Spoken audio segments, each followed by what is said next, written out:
എത്രയൊക്കെ കെട്ടിടങ്ങൾ കിഫ്ബി വഴി കെട്ടിപ്പൊക്കിയാലും മദ്യത്തിൽ നിന്നും ലോട്ടറിയിൽ നിന്നുമല്ലാതെ മറ്റൊരു വരുമാനമില്ലാതെ കേരളത്തിന്റെ സാമ്പത്തിക പ്രതിസന്ധി ഒരിക്കലും ശരിയാവില്ല. ഇപ്പോഴും കടുത്ത അതിരൂക്ഷമായി തന്നെ തുടരുകയാണ് കേരളത്തിന്റെ സാമ്പത്തിക പ്രതിസന്ധി. നെഞ്ചിടിക്കുന്നത് മുഖ്യമന്ത്രിയുടെയും മന്ത്രിമാരുടെയും മാത്രമാണ്. സർക്കാർ ഉദ്യോഗസ്ഥർക്ക് കൃത്യമായി ഇപ്പോൾ ശമ്പളം ലഭിക്കുന്നുണ്ട്. മറ്റു മേഖലകളിലും നിർമ്മാണ പ്രവർത്തനങ്ങൾ കിഫ്ബി വഴി പലയിടത്തും തകൃതിയായി നടക്കുന്നുണ്ട്. പക്ഷേ ഓരോ വർഷം നടക്കേണ്ട പദ്ധതി പ്രവർത്തനങ്ങൾ ഇപ്പോൾ ഇഴഞ്ഞാണ് നീങ്ങുന്നത്. കാരണം പണമില്ല. അതുകൊണ്ട് തന്നെ ഒരല്പം ഇഴഞ്ഞാലും മാർച്ച് വരെ ഒരല്പം ഇഴഞ്ഞു നീങ്ങിയാലും കുഴപ്പമില്ല എന്നാണ് തദ്ദേശ വകുപ്പിന്റെ അടക്കം തീരുമാനം. മേലൊരുങ്ങി പണിയെടുക്കാൻ സർക്കാരിന് അറിയില്ല എന്ന് മാത്രമല്ല, തൊഴിലറിയാവുന്ന ചെറുപ്പക്കാരെല്ലാം കേരളം വിട്ട് അന്യ സംസ്ഥാനങ്ങളിലേക്കും വിദേശ രാജ്യങ്ങളിലേക്കും കൂട്ടത്തോടെ പലായനം ചെയ്യുകയാണ്. വിദേശത്ത് ചെന്ന് പഠിച്ചിട്ട് പെട്രോൾ പമ്പിൽ ജോലി ചെയ്താൽ പോലും നാട്ടിലെ കുടുംബത്തെ നന്നായി പുലർത്താം, അല്ലെങ്കിൽ സ്വന്തം ചെലവ് നടക്കുമെന്ന് ഈ കുട്ടികൾക്കറിയാം. കാരണം കേരളത്തിൽ സർക്കാർ സർവീസിലല്ലാതെ ഒരിടത്തും ജീവിക്കാൻ വേണ്ട ശമ്പളം ഇപ്പോൾ ലഭിക്കുന്നില്ല എന്നതിന്റെ കാരണം. തെരഞ്ഞെടുപ്പ് വർഷം ജനപ്രിയമായിട്ട് ഒരുക്കാൻ ഇതാ പിണറായി സർക്കാർ പാടുപെടുകയാണ്. അത് മന്ത്രിസഭയാകെ ആശങ്കയിലാക്കിയിരിക്കുന്നു. ഈ തെരഞ്ഞെടുപ്പ് വർഷത്തിലെ ജനപ്രിയ പ്രഖ്യാപനങ്ങൾക്കും സാമ്പത്തിക വർഷാവസാനം വകുപ്പുകൾക്കുള്ള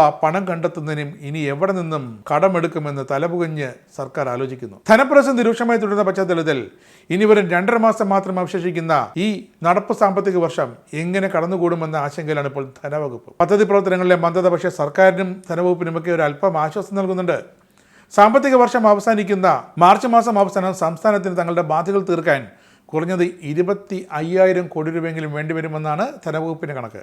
ഇതിലിപ്പോൾ കേന്ദ്രം നൽകിയത് വെറും 8,000 കോടി രൂപയുടെ വായ്പ. പൊതു അക്കൗണ്ടിലെ കണക്കുകളിൽ വ്യക്തത വരുത്തിക്കൊണ്ടുള്ള കണക്കുകൾക്ക് CAG അംഗീകാരം നൽകിയ പശ്ചാത്തലത്തിലാണ് ഒരു 12,000 കോടി രൂപയെങ്കിലും കടമെടുക്കാമെന്ന് കേരളം പ്രതീക്ഷിച്ചത്. പക്ഷേ കിട്ടിയത് 8,000 മാത്രം. ഇതിൻ്റെ അടിസ്ഥാനത്തിൽ 17,000 കോടി രൂപയുടെ അവകാശവാദമാണ് കേരളം ഉന്നയിച്ചത്. കിട്ടിയത് 8,000 കോടി രൂപ മാത്രം. കേന്ദ്രം അനുമതി നൽകിയത് അത്ര മാത്രമേ ഉള്ളൂ. ഇത് സർക്കാരിനെ തെല്ലൊന്നുമല്ല വലയ്ക്കുന്നത്. വീണ്ടും ധനമന്ത്രാലയത്തിന് മുന്നിൽ ചെന്ന് കൈനീട്ടാനാണ് സംസ്ഥാന ധനവകുപ്പിൻ്റെ തീരുമാനം. സാമ്പത്തിക വർഷത്തിൻ്റെ അവസാനം വലിയ ബാധ്യതകൾ വരുമെന്ന് കണക്കാക്കുന്നുണ്ടെങ്കിലും പദ്ധതി പ്രവർത്തനത്തിലെ മെല്ലെപ്പോക്ക് ഒരല്പം ആശ്വാസമാണ്, അത് ഉറപ്പാണ്. ജനുവരി പകുതിയായിട്ടും പദ്ധതി പ്രവർത്തനം ഇതുവരെ 50% പോലും എത്തിയിട്ടില്ല എന്നാണ് കണക്കുകൾ സൂചിപ്പിക്കുന്നത്. എന്നാൽ ഈ വർഷത്തെ പദ്ധതി പ്രവർത്തനങ്ങൾക്കേറെ സർക്കാരിന് രാഷ്ട്രീയമായി വിലയ്ക്കുന്നത് വരാനിരിക്കുന്ന അടുത്ത സാമ്പത്തിക വർഷത്തിലെ പ്രവർത്തനങ്ങളാണ്. ഇനി ഒരു വർഷമേ ഉള്ളൂ, ഒരു സാമ്പത്തിക വർഷം മാത്രമേ സർക്കാരിന് മുന്നിലുള്ളൂ. ഈ വർഷം അവസാനം മുതൽ സംസ്ഥാനം മറ്റൊരു തെരഞ്ഞെടുപ്പിലേക്ക് നീങ്ങുന്നു. തദ്ദേശ തെരഞ്ഞെടുപ്പ് അടുത്ത വർഷം, അതിന് പിന്നാലെ 2026 മാർച്ച് ഏപ്രിൽ നിയമസഭാ തെരഞ്ഞെടുപ്പ്. ഇതിനൊക്കെ തുടക്കം കുറിക്കേണ്ടത്, ചെലവ് കണ്ടെത്തേണ്ടത് ഈ വരുന്ന ഫെബ്രുവരി 7-ന് സംസ്ഥാന സർക്കാർ നിയമസഭയിൽ അവതരിക്കാൻ പോകുന്ന ബജറ്റിലൂടെയാണ്. പുതിയ ഗവർണറുടെ നയപ്രഖ്യാപനം വരികയാണ്. പുതിയ ഗവർണർക്ക് സർക്കാരിൻ്റെതായ എന്തെങ്കിലും വാഗ്ദാനങ്ങൾ പ്രഖ്യാപിക്കാൻ കൊടുത്തില്ലെങ്കിൽ സമ്മേളനത്തിൻ്റെ തുടക്കത്തിൽ തന്നെ ഗവർണറുടെ വിധം മാറും, സ്വഭാവം മാറും, ഗവർണർ ഇടയും. അവിടെ തുടങ്ങും വീണ്ടും സർക്കാരും കേന്ദ്രവും തമ്മിലുള്ള കാര്യങ്ങളുടെ കൈവിട്ടുപോക്ക്. വരുമാനമില്ലാത്തൊരു സംസ്ഥാനത്തിന് എത്ര തുകയാണ് നൽകേണ്ടതെന്ന് കേരളത്തിൻ്റെ പക്കൽ വ്യക്തമായ കണക്കുണ്ട്.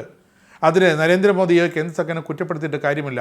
കേരളത്തിൻ്റെ വരുമാനം എത്രയാണോ അതനുസരിച്ചായിരിക്കും, കേരളത്തിൻ്റെ ചിലവ് എത്രയാണോ അതിന് ആനുപാതികമായിട്ടായിരിക്കും കേന്ദ്രം വായ്പ നൽകുക. കാരണം തിരിച്ച് അടയ്ക്കേണ്ടതാണ്. അതുകൊണ്ട് വായ്പ ചോദിക്കുമ്പോൾ എങ്ങനെ തിരിച്ചടയ്ക്കുമെന്ന് കേന്ദ്രം ചോദിക്കും. ധനവകുപ്പിന്, ധനമന്ത്രിക്ക്, സംസ്ഥാന സർക്കാരിന് അതിന് മാത്രം മറുപടിയില്ല. സാമൂഹിക പെൻഷനിലെ വർധന ഉൾപ്പെടെ ഇക്കുറി ബജറ്റിൽ കൂടുതൽ ജനപ്രിയ പദ്ധതികൾ ഉണ്ടാകണം. ഈ ഒരു ആവശ്യം മുന്നണി ഘടകകക്ഷികൾ തന്നെ ഉന്നയിക്കുന്നുണ്ട്. ഈ പശ്ചാത്തലത്തിൽ ഇത്തവണത്തെ ബജറ്റെങ്കിലും ജനപ്രിയമാക്കുക എന്ന ഒരു ഹെർക്കൂലിയൻ ടാസ്ക്കാണ് ധനമന്ത്രി KN ബാലഗോപാലിൻ്റെ മുന്നിലുള്ളത്. എന്നാൽ കേന്ദ്രത്തിൻ്റെ നിലപാട് അതിന് തെല്ലല്ല, ഒട്ടേറെ തടസ്സങ്ങൾ സൃഷ്ടിക്കുമെന്ന് ഉറപ്പാണ്. അടുത്ത സാമ്പത്തിക വർഷത്തിൽ ഒരു കടുത്ത സാമ്പത്തിക ഉപരോധം കേന്ദ്രത്തിൽ നിന്ന് പ്രതീക്ഷിക്കുന്നുണ്ട്. എന്തായാലും കേന്ദ്രത്തിൻ്റെ നിലപാട് സംസ്ഥാനത്തെ വരിഞ്ഞു മുറുക്കിക്കൊണ്ടിരിക്കുകയാണെന്ന് വീണ്ടും വീണ്ടും പറഞ്ഞുകൊണ്ടിരിക്കാൻ മാത്രമേ പിണറായി വിജയനും KN ബാലഗോപാലിനും മറ്റ് മന്ത്രിമാർക്കും ഇനി കഴിയുള്ളൂ. കാരണം കേന്ദ്രം കനിയാതെ ഒന്നും നടക്കില്ല. എങ്ങനെ ഈ പ്രതിസന്ധിയെ മറികടക്കാം എന്ന കടുത്ത ആലോചനയിലാണ് CPM-ഉം ഇടതുമുന്നണിയും ധനവകുപ്പുമൊക്കെ. എന്തായാലും മാർച്ചിൽ അറിയാം നമ്മുടെ ഇഴഞ്ഞുപോക്ക് എതുവരെത്തുമെന്ന്. നിങ്ങൾക്കും ആനന്ദ് മീഡിയയുടെ പ്രേക്ഷകരിൽ ഒരാളാകണ്ടേ? യൂറോപ്പിലും US-ലും ആഫ്രിക്കയിലും അടക്കം പ്രവാസികൾ ഉള്ളയിടങ്ങളിലൊക്കെ ജനപ്രിയ ചാനലുമായി ആനന്ദ് മീഡിയ ഒപ്പമുണ്ട്. ഏഷ്യാനെറ്റ് ഫ്ലവേഴ്സ് അടക്കം നിങ്ങളുടെ വിരൽത്തുമ്പിലെത്തും. ആദ്യം റോക്കു ബോക്സ് സ്വന്തമാക്കുക. അതിൽ നിന്നും ആനന്ദ് മീഡിയ ആപ്ലിക്കേഷൻ ഡൗൺലോഡ് ചെയ്യുക, ഇൻസ്റ്റാൾ ചെയ്യുക. എന്നിട്ട് 020-858-66511 എന്ന നമ്പറിൽ ഞങ്ങളുടെ കസ്റ്റമർ കെയറിൽ ബന്ധപ്പെടുക. അല്ലെങ്കിൽ +91 735 660 3747 എന്ന നമ്പറിൽ വാട്സപ്പ് ചെയ്യുക. ആനന്ദ് മീഡിയയുടെ സേവനങ്ങൾ സ്വന്തമാക്കുക. മറ്റു ചാനലുകൾക്കൊപ്പം ആനന്ദ് TVയും എൻജോയ് ചെയ്യുക.